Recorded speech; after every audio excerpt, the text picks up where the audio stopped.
que el punto de partida del conocimiento normal es el ente físico. Y precisamente utilizamos este término ente, que en castellano quiere decir aquello que es, porque es un participio activo del verbo ser. El latín tiene esta palabra, ens, y el griego también, on, pero no lo tiene el francés, ni lo tiene el inglés, ni lo tiene el italiano, no la tiene. Y por eso hay ciertas dificultades a veces en estos idiomas para la realización del análisis ontológico, porque el análisis se funda precisamente sobre el ente, y es conveniente que la noción sea clara y precisa, porque a veces se presta a ciertas ambigüedades. Nosotros usualmente, en el idioma casero, común, en vez de decir un ente decimos un ser. Indudablemente es una utilización ambigua del término, porque es como decir, no es un escribiente, es un escribir, o no es un amante, es un amar, no es un paciente, sino es un padecer, etc. No tendría sentido, y no tiene sentido de hecho decir de un ser a lo que es un ente, sobre todo existiendo el término bien preciso como existe en castellano. El punto de partida entonces del conocimiento normal es el ente físico, es decir, el ente que se me presenta dentro de una situación corporal determinada. Y cuando yo me pregunto qué es lo que es este ente, la respuesta generalmente se aplica a un ordenamiento de los elementos materiales que constituyen la entidad. Y aquí es donde nosotros deducimos un ordenamiento de elementos materiales que constituyen la entidad. Es una programación, para decirlo en términos de computadora, a los cuales estamos, o están, que yo no tanto, pero están más habituados la mayor parte de las personas de esta época. Y una programación, un ordenamiento de materiales es un eidos, una idea. Es algo que está indicando, digamos nosotros, con toda precisión, la existencia de una inteligencia ordenadora que lo sostiene en su orden y que hace a esa ordenación. Platón llamó a esto eidos, idea. Vamos a ver cómo hay acá una pequeña confusión que puede provocar grandes confusiones. Parvus error in principio magnum in fine, dicen los escolásticos. Un pequeño error en el comienzo, a lo largo del razonamiento se hace un gran error, se hace un error mucho más grande de lo que parece al principio. Platón le llamó eidos o idea, y ya vamos a ver qué confusión produce esta designación. En la filosofía escolástica, a este eidos, a esta programación, a este ordenamiento conforme con el cual está realizado el ente, se le llama esencia. Es la esencia de la cosa. La esencia o el orden en que están distribuidos los contenidos de una cosa y que constituyen propiamente hablando su esencia, su ser, no son exhaustivamente conocidos por nosotros. Nosotros lo conocemos de una manera asintótica, aproximativa. ¿Por qué? Vamos a ver, si lo conociéramos tal como ellos son, si yo las conociera a ustedes tal como ustedes son, ustedes casi serían en mi pensamiento, tal como somos en el pensamiento de Dios. Dios nos conoce tal como somos, es decir, conoce nuestra esencia concreta.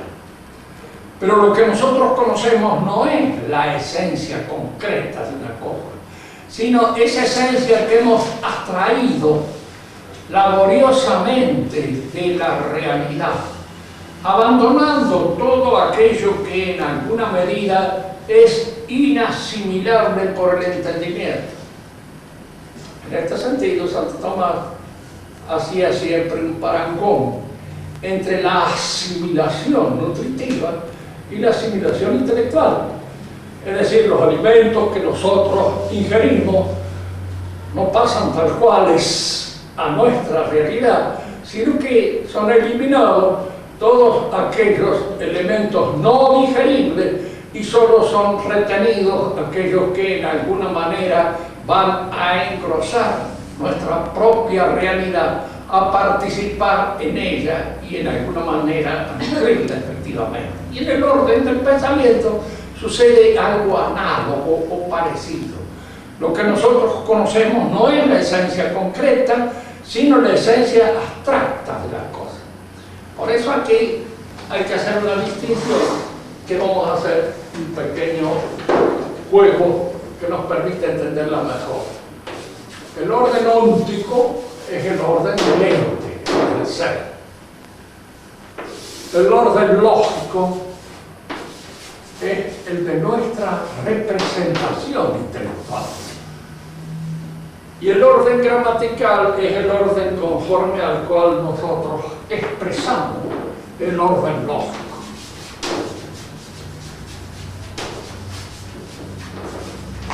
Conviene distinguir estos tres órdenes. Bien, recuerden que siempre el principio fundamental de la filosofía escolástica es distinguir para unir. Distinguir, aunque en la actualidad este término ha sido expugnado, el conocimiento es discriminar. Discriminar una cosa es distinguirla. Si nosotros no discriminamos, confundimos. Y si confundimos, no conocemos. Entonces entramos en una confusión de cosas. En la escolástica, lo principal es distinguir. Una cosa es la esencia concreta, tal como se da en el ente, en el orden óntico. Otra cosa es la esencia tal como yo la percibo, la advierto y la represento en mi mente.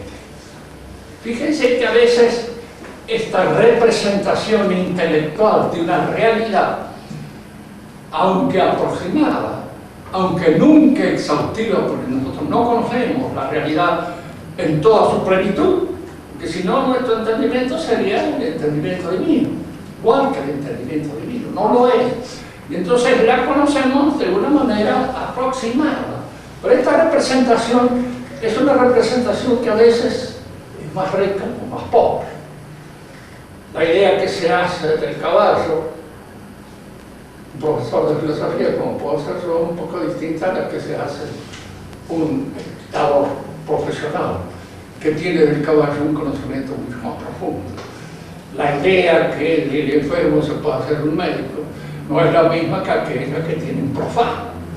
Es decir, la representación es siempre algo mucho más rico que lo que suele producirse en la expresión gramatical de la representación.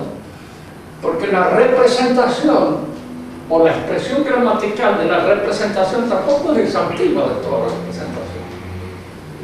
Yo no puedo decir a veces todo lo que pienso en torno a una cosa. Aquí las cosas. ¿Por qué? Porque aquí es donde hay que distinguir dos cosas. Una es como la esencia se da en la realidad. Fíjense que todo parte del ente, de la constitución real del ente. Y ahí parte. El orden lógico se funda en el orden óntico, pero no es igual, no es lo mismo. Y aquí es donde conviene hacer esta distinción. ¿Por qué? Porque van a encontrar ustedes filósofos que lo confunden. Hegel tiene un principio fundamental en su filosofía que dice lo siguiente: todo lo real es racional. Es decir, todo lo real es lógico. Y todo lo real está, en alguna medida, en mi representación. Entonces, mi representación es, de alguna manera, el desarrollo de lo que es real. Y luego viene la expresión gramatical a la que yo apelo a términos, a signos que son arbitrados por el hombre, que nacen de una convención de tipo social y se imponen a través de toda la historia de un pueblo.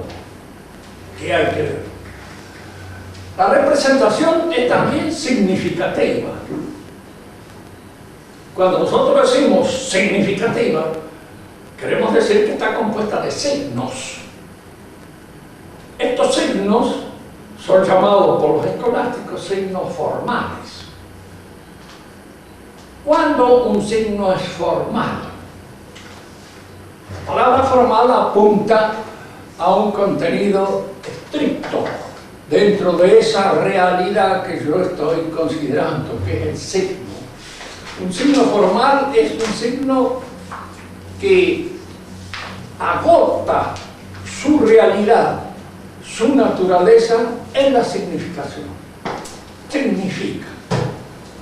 Tomemos un ejemplo más accesible a nosotros y que nos permite luego entender el signo formal preciso. Hay dos clases de signo formal: el signo formal sensible y el signo formal inteligible. El más formal de los dos es el inteligible, pero el sensible también es formal. Es decir, yo tengo de todos ustedes que están aquí frente a mí una imagen en la retina. Esa imagen en la retina es un signo formal, sensible. ¿Por qué formal? Porque lo que yo veo son a ustedes, no la imagen en la retina. La imagen en la retina me remite directamente a la realidad que yo estoy observando. ¿Entiende esto? Es decir, yo no veo mi imagen de ustedes en la retina, los veo ustedes.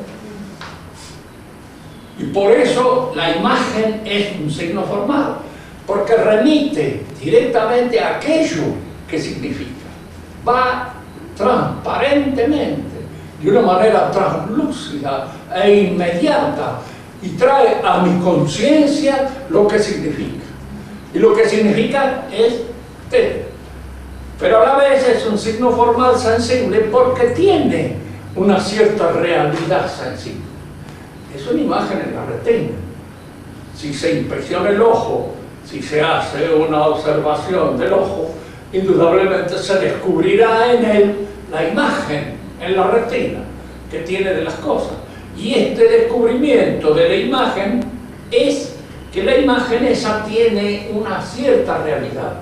Es una realidad sensible y una realidad que se agota en su significación, por eso es formal, pero como tiene una realidad sensible, es al mismo tiempo sensible, real. Si yo me refiero ahora al concepto o a la representación conceptual que tengo de las cosas, veré que yo estoy allí utilizando signos que no tienen ninguna realidad, independientemente de sus caracteres significativos. Significan, se refieren a las cosas, suponen en nuestra mente por las cosas, están suponiendo por la realidad. Cuando yo hablo de un árbol, yo no estoy hablando ni de la imagen que puedo tener del árbol, porque la imagen siempre puede representar que es un árbol, un roble, un eucalipto, un sauce. Pero el concepto no es ni árbol, ni eucalipto, ni sauce. El concepto del árbol es referido a todo árbol. Y de alguna manera esta universalidad del concepto indica que no está referido a ninguna cosa concreta y real como está referida la imagen. La imagen siempre es de algo concreto y real. Si yo imagino un hombre determinado, o por lo menos le doy en mi imagen ciertas características representativas reales, sensibles. Es alto, gordo, flaco, petizo, etc. Tiene algo, moreno, blanco, etc. Lo represento en alguna manera con características determinadas que pertenecen a su fisonomía concreta, porque la imagen siempre está referida de alguna manera al hombre. Pero mi concepto de hombre no está referido a ningún hombre concreto, determinado. Está referido a aquellas características que manifiesta la realidad humana, el ente humano a mi inteligencia. Y esas características son las que me dan más o menos el conocimiento de la distribución de sus partes. Yo digo, el hombre es un animal racional, estoy indicando su carácter sensible y al mismo tiempo la racionalidad que lo distingue de todos los otros seres sensibles que existen, como son los animales. Indudablemente mi representación de la cosa es más o menos rica, depende de los estudios que yo haya hecho sobre ella. La idea que puede tener de un hombre alguien que no tiene conocimientos de ningún género, ni ha estudiado nunca jamás ni la historia, ni la antropología, ni la fisiología, ni la anatomía, puede ser una idea muy pobre en representaciones. De cualquier modo, es una idea que apunta a los contenidos esenciales, sin agotarlos, por supuesto, de ninguna manera. Una idea que se da allí en el orden lógico. Y luego, la mayor o menor riqueza verbal con que cada uno de nosotros posee es lo que permite, diríamos, manifestar gramaticalmente esa representación. Aquí lo que yo debo distinguir es siempre esto, la esencia en la realidad concreta, la esencia óptica. A esa solo Dios la conoce. Yo no la conozco nada más que de una manera asintótica. La esencia tal como aparece en mi mente, como representación de la cosa. Y esa representación que yo tengo de la cosa, que puede ser más o menos rica, es una representación distinta de la cosa. No es la cosa, es su representación. Ahora, al decir que es su representación, quiere decir que esta representación significa la cosa. Se refiere pura y exclusivamente a la cosa. No es tampoco algo que no sea esa referencia significativa a la cosa. Es totalmente una referencia significativa a la cosa. Y luego yo la expreso por términos que son de uso convencional en cada uno de los idiomas. La diferencia entre lo lógico y lo gramatical se da en el hecho de que a un mismo concepto lo puedo decir en francés, lo puedo decir en italiano, lo puedo decir en inglés, lo puedo decir en latín, en fin, lo puedo decir en todas las lenguas que conozca. Y cada una de estas lenguas es distinta. Si ustedes lo observan bien, yo digo árbol, en español, es un sonido, es una palabra, un fonema. Este fonema indudablemente expresa el concepto que en alguna medida tengo del árbol. Yo le hablo del árbol a otra persona y la representación que la otra persona se hace del árbol es una representación también distinta a la que yo puedo tener. Podemos coincidir en algunos aspectos fundamentales acerca de esa realidad que menciono con el término árbol, pero la representación depende en cada caso del mayor o menor conocimiento que cada uno de nosotros tenga de esa realidad que es el árbol. ¿Se entiende esto? Sí. Y luego viene la expresión gramatical, que es más o menos rica. Y aquí es la importancia que tiene el conocimiento de los idiomas, y no de todos los idiomas iguales. Yo esto lo he dicho ya en varias oportunidades, pero nunca viene de más repetirlo. Que nosotros tenemos un idioma muy rico, es un idioma que tiene siglos de cultura y de civilización, más siglos en los cuales el ejercicio intelectual ha ido purificando, expandiendo, en alguna medida, diríamos así, perfilando mejor los conceptos que el idioma representa. No es lo mismo hablar un idioma con el cual surge de las tareas cotidianas en el campo, un dialecto campesino, que hablar un idioma culto, un idioma que ha sido de alguna manera trabajado por la ejercitación de la filosofía, por la ejercitación, diríamos así, del derecho, por la ejercitación de la teología, por la ejercitación de una serie de conocimientos y una serie de ciencias que van purificando las ejercitaciones del sistema. Y es horrible cuando se empieza, diríamos, por una razón X, por un retorno a la bajeza, por un gusto de la bajeza, que en la actualidad existe. Nosotros nos cuesta. Cuando nos dicen que es la posmodernidad, yo diría que la posmodernidad es el retorno a la bajeza, pronunciado por un Freud, por un Marx y por todos los que en alguna manera lo siguen a través de todo un proceso publicitario. Las palabras van modificando su contenido para convertirse en eslogan que no significan nada. Yo les hablaba recién de la palabra discriminar, que quiere decir distinguir. Si no se discrimina, no se distingue. Si no se distingue, no se conoce. Se confunde. Entonces, esa palabra, ¿por qué se pone? Porque, claro, a veces en la discriminación no necesariamente hay una situación maligna. El hombre discrimina a una mujer, el hombre. Si no la discrimina, desgraciado él. Entonces, infeliz, ¿quién? Discrimina. La ve, la advierte, se da cuenta de sus diferencias. Y esas diferencias indudablemente entran de alguna manera en su representación y en su concepción de la realidad. Y discrimina también a un negro de blanco.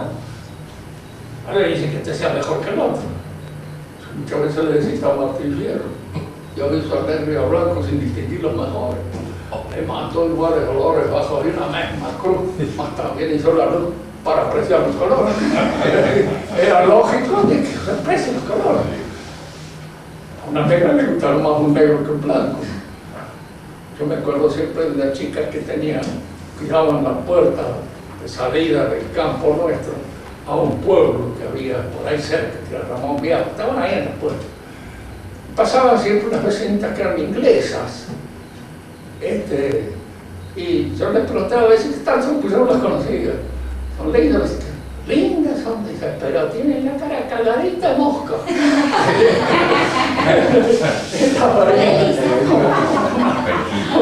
Un rostro lleno de pecas. Y para esa era por lo de la pena había al punto que les gustaban las pecas. No. Eran morenitas, como buenas criollas, y lindas también, pero no eran el mismo color que las otras. En la distinción, en estas discriminaciones, no necesariamente entra un contenido peyorativo. Cuando entra un contenido peyorativo, lo que allí hay que, diríamos así, corregir, es si eso peyorativo está bien o mal aplicado. Que lo peyorativo puede estar bien aplicado. Si alguien dice de un hombre, este es un roñoso, y efectivamente lo es, esta discriminación es lógica. Viene con un sentido peyorativo, pero un sentido peyorativo perfectamente bien aplicado en este sentido, porque se merece esa concepción. Entonces, nosotros tenemos aquí estas tres cosas: lo óntico, lo lógico y lo gramatical. Y estas tres cosas están intrínsecamente unidas. Lo lógico no existe sin su apoyo en la onticidad. Y a la vez lo gramatical no existe sin su apoyo en la lógica. Por eso antes al análisis sintáctico se le llamaba análisis lógico, porque tiene algo del análisis, no hay lo mismo. Y conviene siempre discriminar esto y distinguirlo. ¿Por qué? Porque en filosofía a veces se confunde. El primero en confundirlo fue Platón.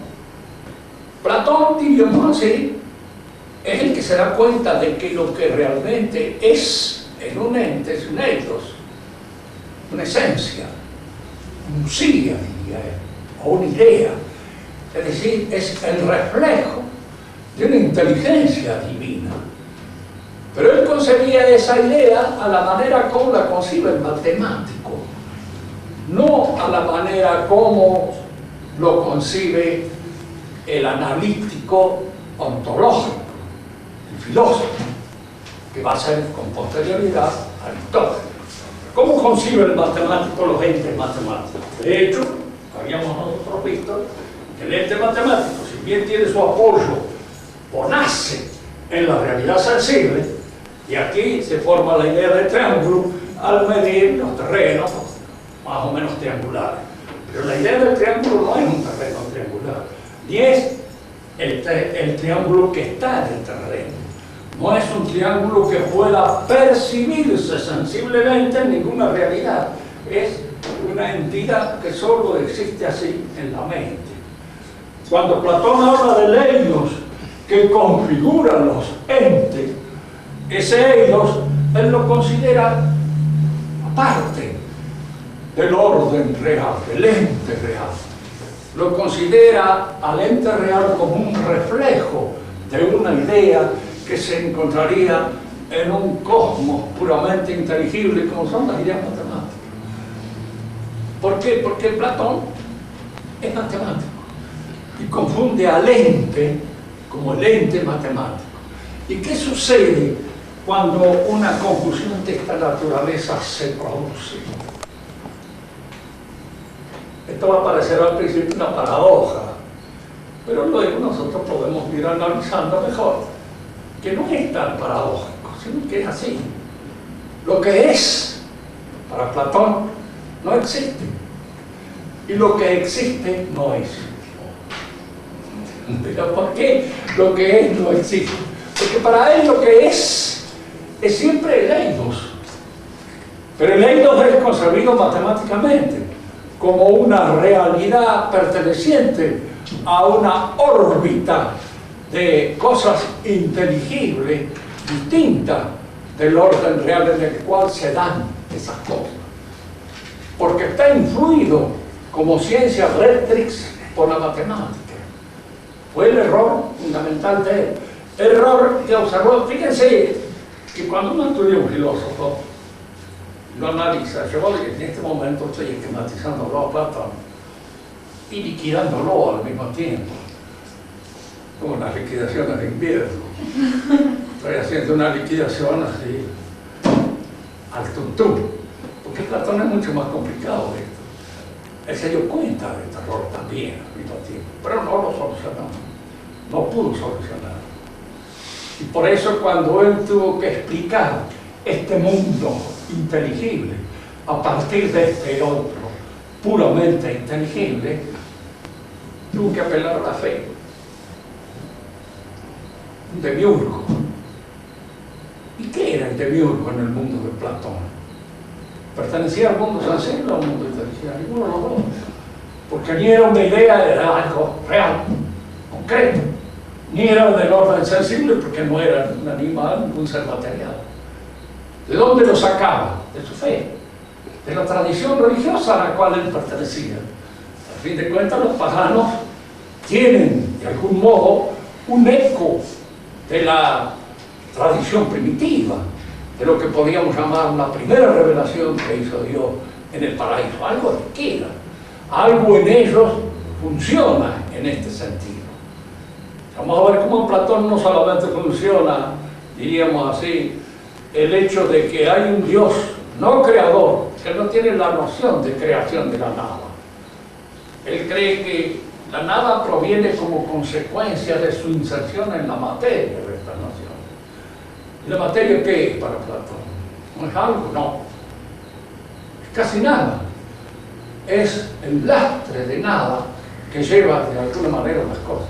De manera que el demiurgo no ha creado la materia, pero trabaja con su mente puesta en la idea pura, absoluta, y diríamos así también en este magma incalificable, caótico, que es la materia. Y hace con esta materia cosas semejantes a estas que pertenecen al mundo de las ideas absolutas. Hay en él una confusión entonces de lo que podríamos llamar más el orden lógico, porque a fin de cuentas las matemáticas es una lógica. Y el orden total de las matemáticas es un orden lógico. Hay una confusión en el del orden lógico con el orden óptico. Luego esta confusión es la que lo induce a cometer estos errores que son los que vulneran el fundamento de su metafísica. Aristóteles lo corrige en parte, pero la corrección total nosotros vamos a tener que esperarla del cristianismo. Ahora tenemos aquí nosotros dos cosas. En primer lugar, todo ente está constituido por una esencia de la que tenemos una representación lógica, y al mismo tiempo la exponemos a través de una representación gramatical. Fíjense que esta exposición por la representación gramatical está dependiendo de la riqueza verbal, del idioma que yo manejo. No creo que una lección de metafísica se pudiera dar en guaraní, o se pudiera dar, digo esto un poco para veces a todos estos que son indigenistas, se olvidan un poco de que los españoles acá trajeron el idioma con el cual se podía progresar en el orden del conocimiento, porque los españoles lo habían heredado de muchos pueblos.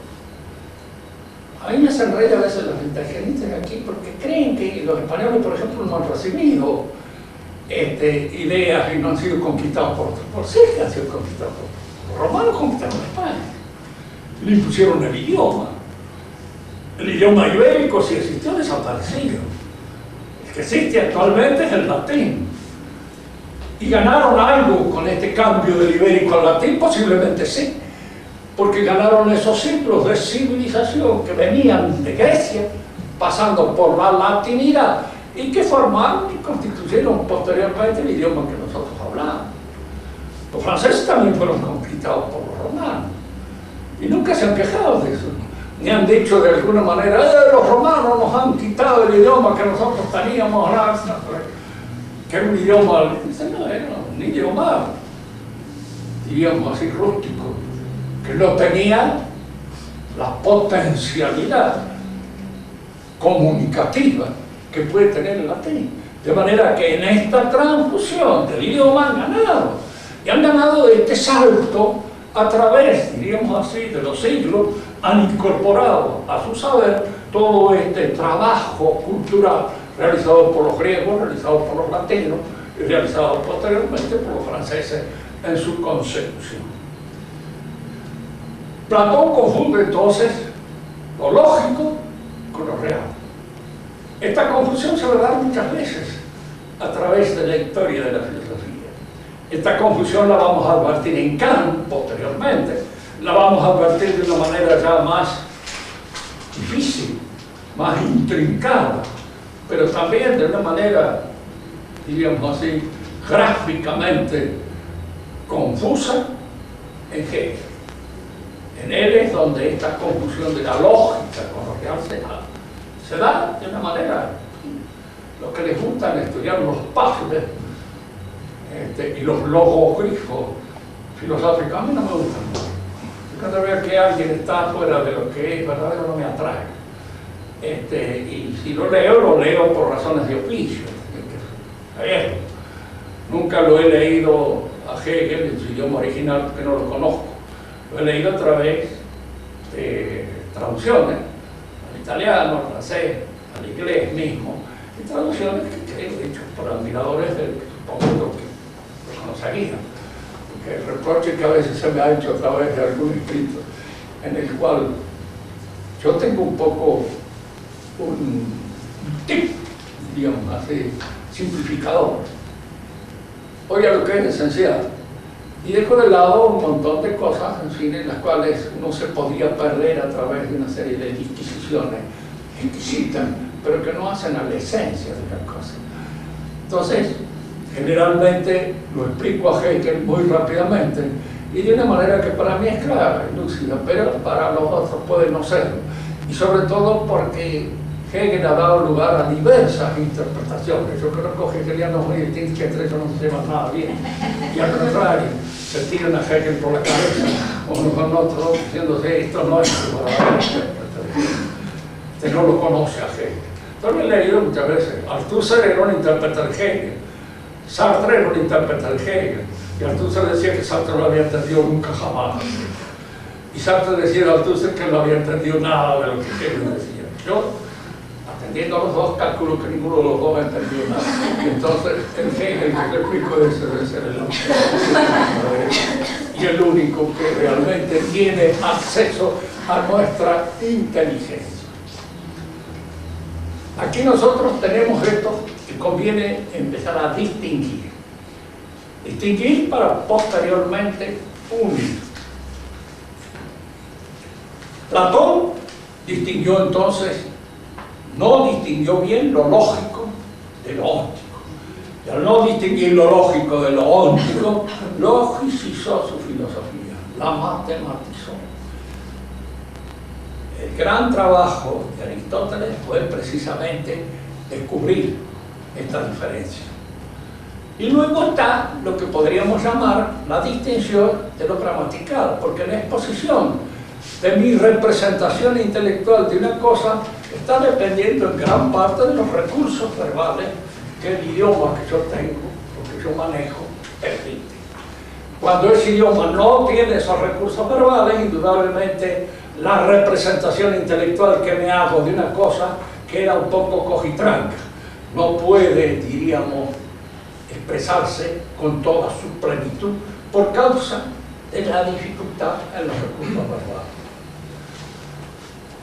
La esencia de una cosa es aquello que la constituye, y que lo es. Pero la esencia que tiene la realidad óptica es una, y la de mi representación es otra. Mi representación no es la esencia de la cosa. Pero en la esencia de la cosa yo debo distinguir otro aspecto, que es lo que nos interesa. La esencia y el ser de esa esencia. Fíjese que acá conviene hacer una aclaración de carácter semántico, es decir, de carácter verbal. Porque para nosotros ser y esencia se confunden. Y para darle un sentido fuerte a la palabra ser, apelamos a un término que se llama existencia. Y este término que se llama existencia es un término también confuso, porque es un término que nace de una interpretación o de una etimología distinta a la que le damos. Existir, sistere ex, significa provenir, venir una cosa de otra. Lo decía Lucrecio cuando decía vernes ex extercore existum. Los gusanos nacen, brotan, surgen del estiércol. Él lo consideraba así. No había pasado por Pasteur. Indudablemente faltaban muchos siglos para que eso se hiciera. Pero de alguna manera, diríamos, él lo veía brotar del estiércol. Y empleaba para brotar o nacer el término existum. De manera que cuando uno dice, el término en que se usaba en esa época, si Dios existe, es un término que corresponde. ¿Por qué? Porque Dios no puede existir. No nace, no brota, no surge de otra causa más allá que la de Él mismo. De manera que eso de la existencia o pruebas de la existencia de Dios es una manera un poco errónea de hablar. Dios es. Y en la suma teológica ustedes van a encontrar el término si Deus es. Si Dios es, no si Dios existe. Porque el término existir entra en la filosofía más o menos en el siglo XVII. Y para subsanar en francés, en italiano y en inglés también con posterioridad las dificultades que hay en estos idiomas cuando se aplican a la filosofía después de haber utilizado el latín. Cuando el latín se deja de lado, hay que explicar la filosofía en los términos propios de cada una de las lenguas romances que la explican. Y estas lenguas romances carecen de los recursos, a veces filológicos, que tiene el latín. No se puede hablar bien filosofía ni en francés ni en italiano, bien. Entonces hay que inventar algunos términos que subsanen o que de alguna manera ayuden a posibilitar esta dificultad. Y uno de esos términos es el existir. La palabra existir entonces comienza a significar la efectiva realidad de una cosa. Eso existe, decimos nosotros, para indicar que no es una mera quimera. Alguien puede hablar de algo y decir, mira, yo he visto tal y cual cosa, pero lo has visto de veras, existe eso, y la palabra existir entonces se convierte en alguna manera en el significado fuerte de ser y reemplaza al término ser. Pero acá hay todas clases de dificultades porque posteriormente el existencialismo va a introducir una nueva manera de entender lo que quiere decir la existencia, y esta palabra se añade al caos inicial, aumentando, diríamos así, las dificultades y las confusiones naturales. Nosotros vamos a utilizar el término ser, el infinitivo verbal. Una cosa es tal cosa, está determinada por esa suerte de diagramación, llamémosle por esa programación que es su esencia, y al mismo tiempo tiene un actus essendi que la hace ser. Ahora, fíjense bien esto. Cuando uno analiza la esencia de una cosa, el hombre, un animal racional, la esencia suele estar más o menos contenida lógicamente en la definición, es decir, en la exposición gramatical que es ojo. El hombre es un animal racional. Allí están apuntados por lo menos los dos elementos básicos constitutivos de su realidad, de su esencia, la animalidad y la racionalidad. Pero de esta noción no sale la existencia del hombre, no surge su ser efectivo, real, puesto sobre la realidad, sacado de la nada. Es decir, que las esencias, por mucho que yo las maneje, pueden ser parecidas a las cosas. Es un problema que se le presentaba acá, cuando él decía 10 pesos pensados, interpretados, la lógica, son iguales a 10 pesos reales. Hay la diferencia entre tenerlos en el bolsillo y no tenerlos, nada más que en la fantasía, en la mente. Entonces, ¿la diferencia cuál es? La existencia real concreta. Y la existencia real concreta no surge como por ensalmo, no surge de una manera puramente, diríamos así, lógica de la noción de existencia. Esto nos lleva a una cosa que voy a terminar en esta clase de ponerla para que la veamos. El famoso argumento ontológico. El argumento ontológico por el cual se demuestra la existencia de Dios a partir de su perfección es un argumento que fue muy discutido en la Edad Media. Primero por un monje benedictino, Gabrielón, y posteriormente por Santo Tomás de Aquino, que lo refutó. No demuestra nada. Del noce al esse no vale la consecuencia. ¿Qué quiere decir? Que de este orden puramente representativo y lógico a este no vale la consecuencia. De este a este sí, pero de este a este no.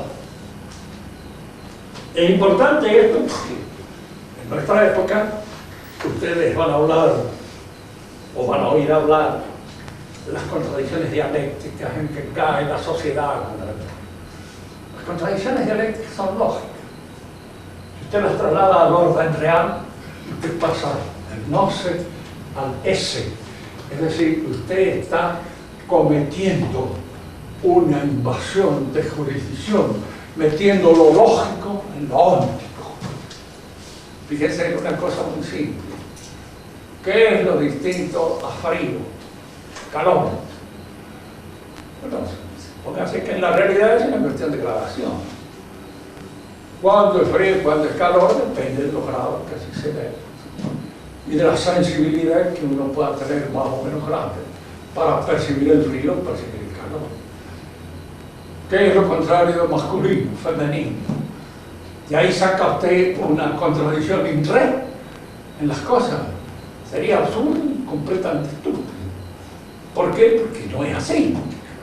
Pues lo masculino y lo femenino se dan en el hombre como realidades complementarias, como cosas que se complementan, no como cosas que se contraponen. La contraposición es lógica, nace de los conceptos. El examen del concepto, me permite decir que el contrario de este concepto es este, el contradictorio es este otro, pero yo no puedo trasladar esta contrariedad y esta contradicción lógica al orden de la realidad, sin cometer una invasión completamente arbitraria en el orden de la realidad, como corresponde. Es confusión. Fíjense, esto es lo que a mí me llamó la atención cuando empecé a estudiar filosofía. Yo tenía una formación estrictamente positivista. Es decir, me había formado en el positivismo que se prestaba más a mi mentalidad un poco campesina. Era el que me permitía entrar en lo que es real. Y cuando entré a estudiar la filosofía escolástica me di cuenta que toda la filosofía moderna era de un simplico. No distinguían nada, confundían.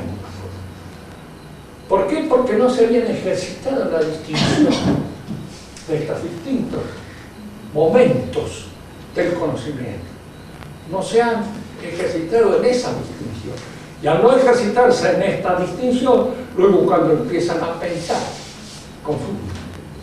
Y esa confusión se produce en todos los instantes en que se desarrolla el pensamiento del hombre, tanto en el pensamiento social como en el pensamiento del derecho. Los derechos del hombre son una deducción puramente lógica de la representación puramente lógica de lo que es el hombre, pero no son ónticas. ¿Por qué? Porque no se tiene en cuenta la parte práctica del desarrollo perfectivo que el hombre realiza en el orden social y que es donde los derechos aparecen y se dan. No se dan en el árbol de Porfirio, en el árbol de la lógica, se dan así, en la realidad óntica. Póngase, por ejemplo, toda mujer puede ser madre. Sí, señor. Lógicamente puede ser. Pero existencialmente puede no ser. ¿Por qué? Porque alguna puede no tener. Puede no ser. Y puede carecer de aquellos elementos existenciales que pertenecen a la maternidad. Y entonces aquí hay que distinguir lo que es propio de la existencia concreta, real, y aquello que pertenece al orden lógico. El hombre puede viajar al espacio. Yo soy un hombre, luego puedo viajar al espacio. No. Primero que va a decir el médico, dice, ya viejo, vete a hacer tu casa y no antes queriendo hacer tu, dice, un aparato de esto, no va a morir. Bueno, lógico. ¿Por qué? Porque lo que el otro está examinando es una situación concreta, real. Y lo que yo estaba examinando en el principio es una situación lógica, una situación puramente esencial. En lo esencial, esto sí, está bien, pero resulta que cuando me traslado a lo real, sí. Ya decía Mirabeau cuando la Declaración de los Derechos del Hombre en la Asamblea Nacional Francesa, en cuanto se codifiquen, dice, esto es la lógica. O sea, pasará un código que tenga en cuenta el perfeccionamiento concreto de cada hombre. Cada hombre tiene derecho a opinar. ¿Qué importancia puede tener mi opinión sobre cosas que no conozco? Fíjese que Enrique y Messina me consultan sobre cuestiones médicas. Maradona lo consultan. Entonces, la enfermedad opina sobre cuestiones de biología. La opinión tiene derecho a opinar. La opinión de él no vale un pito. Y si usted dice, mire, cállese a la boca, opine el fútbol que es el que usted conoce. Y no hable más de cosas de las cuales no ha estudiado nunca jamás. Usted es un discriminador asqueroso. De alguna manera de que alguien desarrolle su capacidad y comunique su pensamiento. Como si todo pensamiento fuera digno de ser comunicado. Bueno, hay pensamientos que no son dignos de ser comunicados, no vale la pena ni de oírlo hablar. Porque al oírlo hablar usted terreno ya de infantilismo completo y se da cuenta de que tú no puedes decir esas cosas.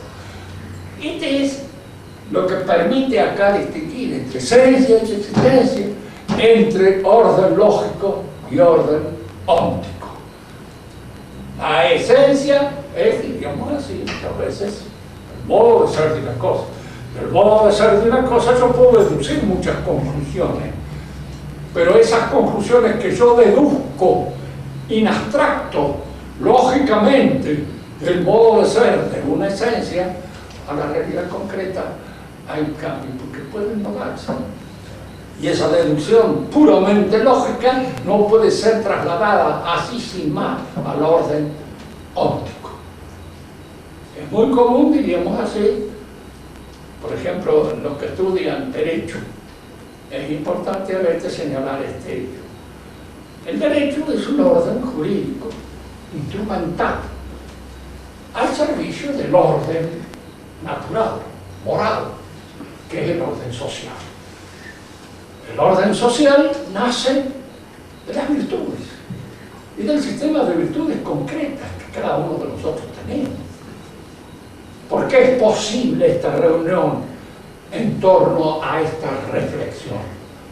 Porque el comportamiento de ustedes es adecuado. Porque cada uno de ustedes prudencialmente hace lo que tiene que hacer. Escuchar, oír y en todo caso preguntar si no entienden una cosa. Pero no hacen ruido, no molestan y no hacen imposible lo que hacen. Ese es el orden real, moral, fundado en las virtudes. ¿Para qué sirven los reglamentos? Que viene a ser algo así como el derecho positivo. Hay en todos lados. Incluso a veces es necesario ponerlo, por ejemplo, prohibir escupir en el suelo. Aquí no lo han puesto porque suponen que ninguno de ustedes tiene esa costumbre. Y la de jugar a cualquier cosa más lejos, porque se evita eso, esas incursiones en el terreno de la guaranguería. Pero el orden jurídico sirve para fundamentar el orden natural de las virtudes, para hacerlo lo más posible, concretamente, pero está al servicio de eso, no lo reemplaza. Por eso cuando alguien dice una buena constitución a veces es absolutamente nada. Porque si los jueces son malos y la gente se comporta como el diablo, la buena constitución sirve para nada. Todas las buenas ideas que allí se dan en la Constitución no tienen valor concreto, no tienen valor real. Ven cómo hay una serie de transgresiones que vienen de la confusión de estos órdenes, de esta realidad. La confusión de lo lógico con lo óptico y a veces hasta de lo gramatical, que hay gente que confunde, que creen que las palabras son hechos. En la actualidad hay una filosofía que tiende a reducir todo el conocimiento a la palabra. Toda ciencia es un lenguaje bien hecho. No es así. Esa es la matemática, en cierto modo, de alguna manera, porque es la ciencia que tiene el lenguaje más exacto. Pero también tiene indirectamente una fundamentación en lo real. Bueno, por hoy dejamos esta distinción entre la esencia y la existencia o el ser, el actus essendi, el verdadero ser de la cosa. Y como corolario de esta conversación diríamos que de la noción de esencia no se puede deducir la existencia. Así, la idea de un ser perfecto, más perfecto que el cual nada puede haber, para hacerlo, tiene que ser un ser existente, porque si no, no sería un ser perfecto, más perfecto que el cual nada puede haber. Luego digo existente, ¡pum!, se acabó. Y acá hay una inferencia ilegítima, porque la idea de un ser perfecto es lógico, yo no la puedo pensar sin pensar que existe. Pero una cosa es pensar que una cosa existe y otra cosa es que existe efectivamente. De hecho, independientemente de que yo la piense o no. Entonces, por eso el argumento en sí mismo es sofístico, porque es una transgresión de lo lógico a lo óptico. El no se avesse non vale consecuencia, dice Santo Tomás. Y hay que seguirlo al ángel de la escuela, porque indudablemente sabía pensar. Y es el que de alguna manera yo creo que y hay muchas cosas que Santo Tomás no ha pensado, lógicos, y que alguien, siguiendo su método, puede pensar. En cierta oportunidad me acuerdo que me tocó a mí desarrollar la noción de lo que es lectórico, la historia. Y yo hice un desarrollo que está en un libro mío. Santo Tomás sobre esto no pensó nunca. ¿Por qué no sería presentado al pensamiento de ellos este problema histórico que nace con mucha posterioridad? Pero yo sería el método de él. Y de alguna manera puedo decir que mis conclusiones, malas o buenas, son tomistas, porque están fundadas en el método de él. ¿Alguna pregunta? Yo voy a hacer una... Te voy a obligar a pensar como... En este caso, si yo digo que el punto de partida son las palabras, como Habermas. Es lo mismo suponer, estaría dentro de un pensamiento lógico, aunque diga que son las palabras, aunque diga que es el gramatical. Bueno. ¿Ah? Sí, porque las palabras son expresiones de una representación intelectual. Y no pueden no ser. No pueden no ser. No pueden no ser. O son. Entonces no ha inventado Por mucho nada. que Habermas. Claro. Claro. No, esa parte siempre, aquí lo que está sirviendo de ciencia rectriz es la matemática. En la matemática el signo es inevitable, el signo gráfico, si no, no podés pensar. Tampoco podés pensar sin palabras. Y entonces es muy común creer que ya que no puedo pensar sin palabras, las palabras son lo esencial. Pero las palabras están llenas de un contenido, de una representación intelectual, y esa representación intelectual está fundada en el conocimiento que tengo. Pero él te dice que no tienen contenido. Si no, no hay salida. Entonces, y y este punto de partida del pensamiento tradicional, que es el ente físico, uno lo consideran ingenuo. Pero es la ingenuidad de la salud. Es ingenuo. No discutimos este punto de partida. ¿Por qué? Porque si lo discutimos estamos fritos. No salimos más de la discusión. Si yo pongo en duda la existencia de los entes físicos, entro en una situación puramente artificial. Porque no la puedo poner en duda. Son evidentes. Y si yo no tengo esa evidencia, lógicamente te pueden recomendar para que vaya a los autos a aventurar. Lógico. Porque no estoy bien de la cabeza.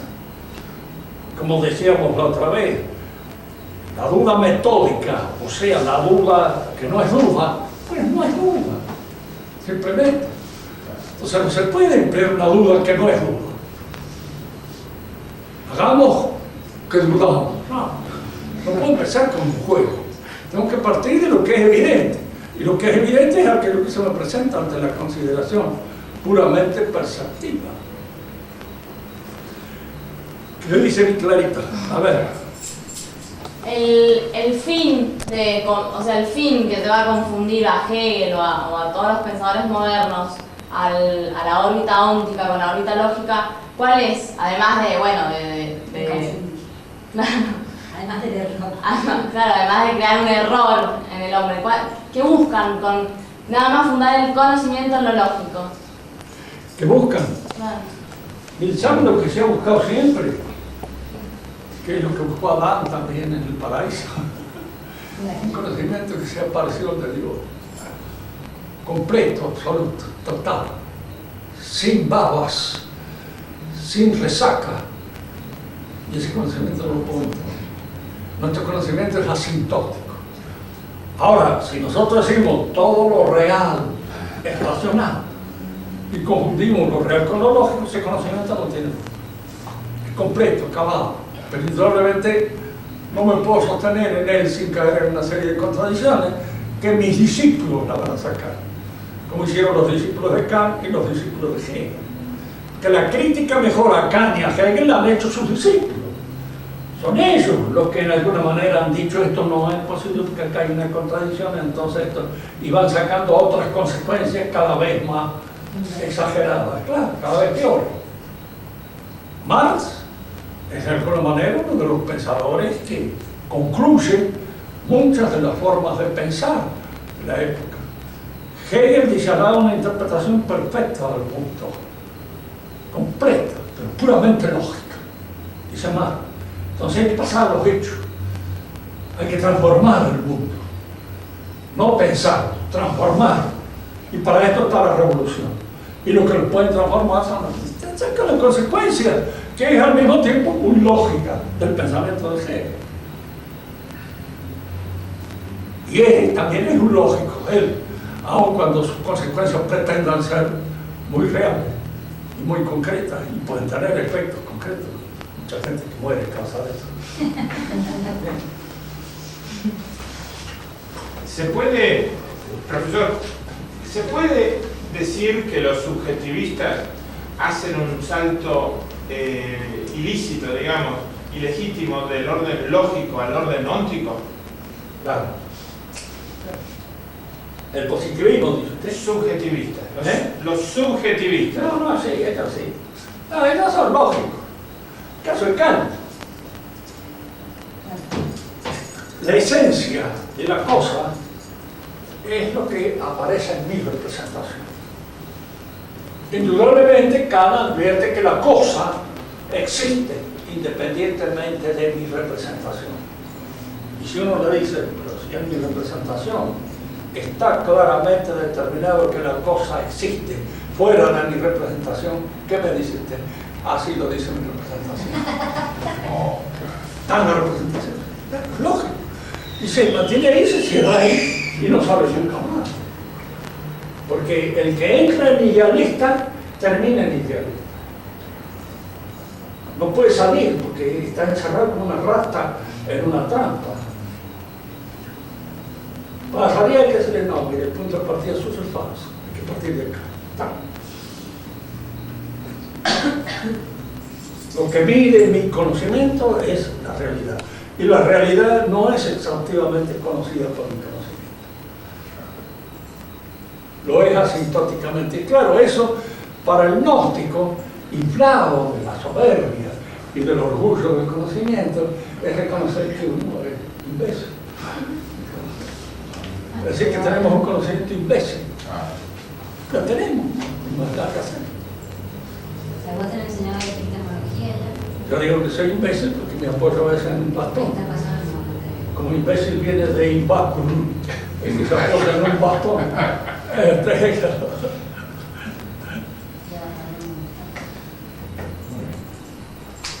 ¿Alguna otra pregunta?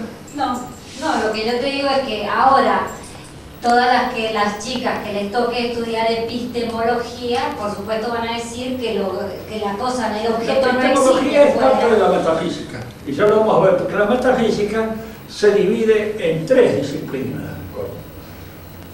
La ontología, o el análisis del ente físico, la epistemología, o el análisis del conocimiento, y la teología, o el análisis de lo que es Dios como fundamento de todo el orden creado. Ahora, una buena ontología lleva a la teología. Y al mismo tiempo, entre ambas, constituyen lo que podríamos llamar los fundamentos de la epistemología del conocimiento. Pero en eso de la epistemología van a tener el flor del merengue, porque los profesores con toda seguridad tienen un merengue y los de órgano. Me acuerdo que de acá hubo el Congreso de Filosofía, venía un puertorriqueño que era simpático, era lo que hace, ¿no? Pero se armaban las confusiones tremendas. Él le dice el viejo Rafa Benítez, no me acuerdo, bueno, el viejo de Buenos Aires, pero muy simpático, muy loco. Me agarraba la cabeza así y decía, ¿qué merengue tenés, negrito? Por si lo conocía. ¿Qué merengue?